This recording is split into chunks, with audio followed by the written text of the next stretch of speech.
안녕하세요, 블랙입니다. 오늘은 액면 분할을 공시한 카카오, 테슬라처럼 대박 날 수 있을까? 호재일까 악재일까? 카카오 주가 전망 및 대응 방법이란 제목으로 영상을 시작해 보겠습니다.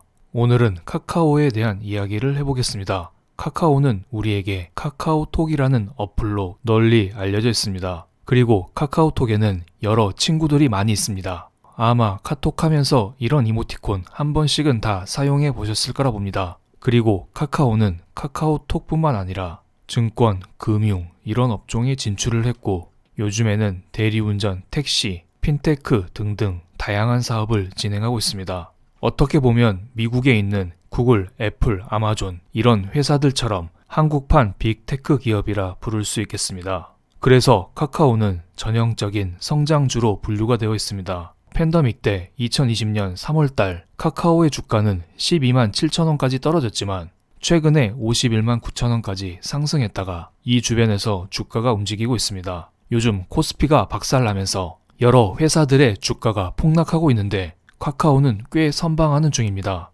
그런데 이런 카카오가 2월 25일 시간외에서 4.85% 주가 상승을 보여줬습니다. 시가총액 상위 종목인 카카오, 이렇게 무거운 카카오가 한꺼번에 5% 가까이 오르다니 이거 무슨 일이 있는 것일까요? 그래서 제가 공시를 조금 찾아봤습니다. 카카오 액면 분할 공시가 나왔습니다. 액면가를 500원에서 100대 1로 쪼개는 5대 1 액면 분할을 실시한다는 공시였습니다. 액면 분할을 하게 되면 액면가가 줄어든 만큼 주가 역시 5분의 1로 줄어듭니다. 그런데 내가 가진 주식의 주가가 5분의 1로 줄어들면 안 되겠죠. 당연히 이에 비례해서 내가 가진 주식 수 역시 5배로 증가되어야 합니다. 그래서 카카오의 발행 주식 총 숫자 역시 8,800여 주에서 4억 4천 주로 5배가량 늘어나게 됩니다. 그런데 이러한 액면 분할이 뚝딱 진행되는 게 아니라 4월 12일부터 14일까지 거래 정지가 되었다가 4월 15일에 액면 분할이 이루어지게 됩니다. 즉 지금부터 약 2달 후에 액면 분할이 실시된다는 것입니다. 지금 카카오의 주가는 47만 3,500원입니다. 액면 분할 기준 주가는 이 주가가 아니겠지만 대충 50만원 잡으면 액면 분할 이후에 카카오의 주가는 약 10만원이 될 것이고 여러분이 보유하고 있는 카카오의 주식 수량은 5배 늘어날 거라 봅니다. 그런데 회사 입장에서 액면 분할을 도대체 왜 하는 것일까요? 액면 분할을 하게 되면 일단 주식 수가 늘어납니다. 그럼 당연히 거래량이 늘어나겠죠. 만약에 이 회사에 성장성이 있다면 거래량이 늘어나면서 회사의 주가 역시 함께 상승할 가능성이 클 것이라 봅니다. 또한 지금의 카카오 주가는 50만원입니다. 여러분 어떤 물건을 살 때 50만원이면 지갑이 열리나요? 물론 지갑이 열리는 분이 계실 수도 있겠습니다. 그런데 액면 분할을 하게 되면 50만원짜리 주가가 10만원으로 조금 싸 보이는 착시 효과가 발생하게 됩니다. 그래서 50만원일 때는 카카오를 사지 못했던 사람들이 10만원으로 주가가 딱 떨어지면 그제서야 카카오의 주식을 살 수가 있게 되는 것입니다. 그런데 시중의 돈이 지속적으로 풀리고 있고 카카오 역시 꾸준히 성장하고 있기 때문에 오랜 시간이 지나면 카카오의 주가는 액면 분할 이후 10만원에서 점점 50만원까지 상승할 가능성이 매우 클 거라 봅니다. 카카오의 주요 주주 입장에서는 완전 꿀이겠죠.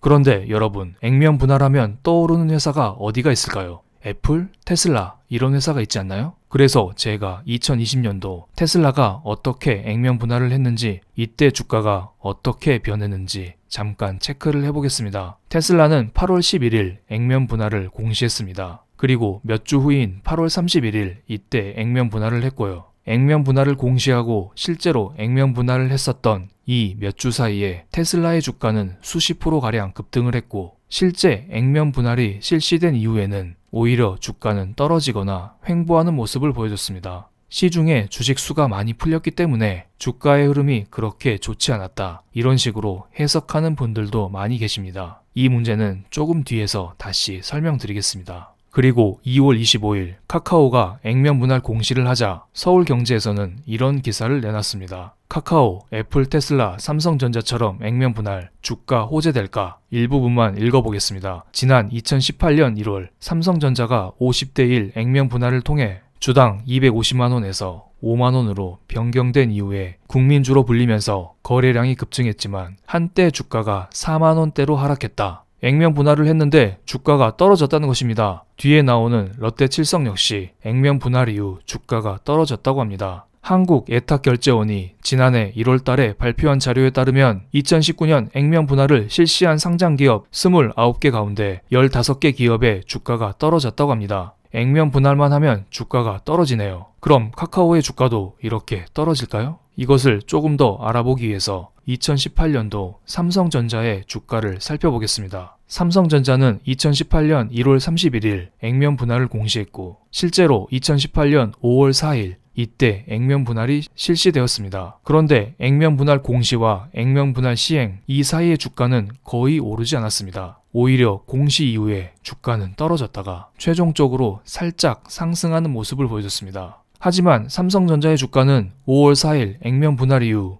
계속해서 하락하는 모습을 보여줬습니다. 아마 제 기억에 1년 이상 삼성전자의 주가가 떨어졌던 것으로 알고 있습니다. 테슬라, 삼성전자, 카카오 이 세 개의 기업의 액면 분할을 한 장의 표로 정리해 보겠습니다. 테슬라는 액면 분할 공시를 하고 실제로 액면 분할이 이루어질 때까지 주가가 큰 폭으로 상승을 했습니다. 하지만 액면 분할이 실시된 이후에 주가는 하락하거나 횡보하는 모습을 보여줬죠. 그리고 삼성전자는 액면 분할을 공시한 이후에 주가는 거의 횡보하는 모습을 보여줬고 실제로 액면 분할을 실시한 이후에는 주가가 크게 빠졌습니다. 이때 당시 기관과 외국인은 꾸준히 팔았고 개미들만 삼성전자를 미친 듯이 샀었던 기억이 납니다. 아마도 주가가 250만원에서 5만원으로 엄청 싸지니까 많은 개미들이 우르르 몰려들어서 삼성전자의 주식을 샀던 것으로 기억합니다. 그리고 카카오는 2월 25일 액면 분할을 공시했습니다. 여기 날짜가 조금 잘못되어 있네요. 2월 6일이 아니라 2월 25일입니다. 어쨌든 2월 25일 카카오는 액면 분할을 공시했습니다. 그럼 카카오는 비슷한 성장주인 테슬라처럼 액면 분할 이후에 주가가 상승할 수 있을까요? 아니면 같은 나라인 한국 기업 삼성전자처럼 액면 분할 이후에 주가가 횡보할까요? 이것을 좀 더 자세히 알아보기 위해서 액면 분할 이후에 각각 기업들의 상황을 체크해 보겠습니다.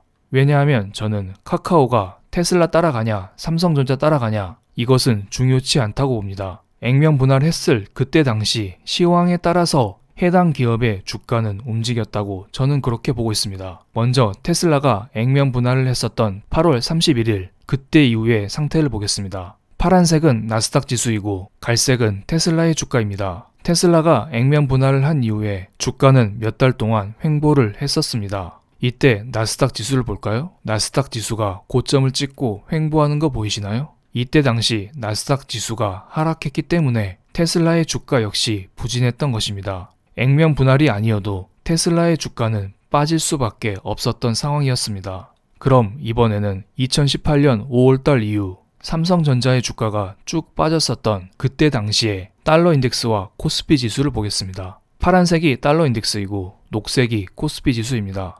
한참 하락 추세를 그리고 있었던 달러 인덱스는 어떻게 된 일인지 삼성전자가 액면 분할할 때 그때부터 상승하기 시작했습니다. 그리고 강달러로 인해서 한국의 자금이 미국으로 유출되면서 한국의 코스피 지수 역시 1년 넘게 하락하는 모습을 보여줬고요. 이때는 트럼프가 일으킨 미중 무역 전쟁이 한국에게는 큰 악재로 작용했습니다. 그래서 삼성전자의 주가가 하락했다. 굳이 액면 분할이 아니어도 삼성전자의 주가는 하락할 수밖에 없는 상태였습니다. 그럼 우리는 카카오의 주가가 앞으로 어떻게 될까? 이것을 알아보기 위해서는 현재의 코스피 상태를 체크할 필요가 있습니다. 지금 코스피 지수는 박스권을 그리고 있습니다. 작년에 주식을 시작하신 분들은 매우 당황스러운 일이겠지만 이게 원래 한국 코스피의 진짜 모습입니다. 그래서 코스피가 아니라 한때는 박스피로 불렸었죠. 제 생각은 평생 박스피를 하진 않을 것 같지만 연말 연초 대비 코스피 지수가 다른 나라 증시 대비 많이 올랐기 때문에 최근 코스피 지수에 힘이 없다고 봅니다. 그리고 다들 아시다시피 중국의 유동성 축소, 미국의 국제금리 상승, 이것들은 한국의 코스피 지수를 억누르는 요소로 작용하고 있습니다. 또한 최근에 미국의 국채금리가 상승하면서 미국의 성장주인 애플, 아마존, 테슬라, 페이스북 이런 회사들의 주가가 힘이 없습니다. 그렇기 때문에 비슷한 성장주인 카카오 역시 당분간은 힘이 없을 수가 있습니다. 현재 미국의 10년 만기 채권 금리는 꾸준히 상승을 하고 있습니다. 도무지 진정되는 모습이 보이지 않고 있습니다. 그래서 카카오를 신규로 매수하실 분들은 미국의 10년 만기 채권 금리가 조금은 진정되는 것을 확인하고 매수해도 늦지 않을 거라 봅니다. 10년 만기 채권 금리를 체크하기가 어려우면 앞서 보여드린 미국의 성장주들이 상승하는 것을 확인한 이후에 그때 카카오를 매수해도 늦지는 않을 거라 봅니다. 그리고 기존의 카카오 주주분들은 굳이 카카오를 매도할 필요는 없다고 보고요. 저의 개인적인 생각이지만 장기적으로 봤을 때 한국은 코스피의 상단을 돌파할 가능성이 매우 큽니다. 그리고 코스피 상승의 주역 중 하나는 당연히 카카오가 되겠죠. 그럼 오늘 영상 여기에서 마치겠습니다. 감사합니다.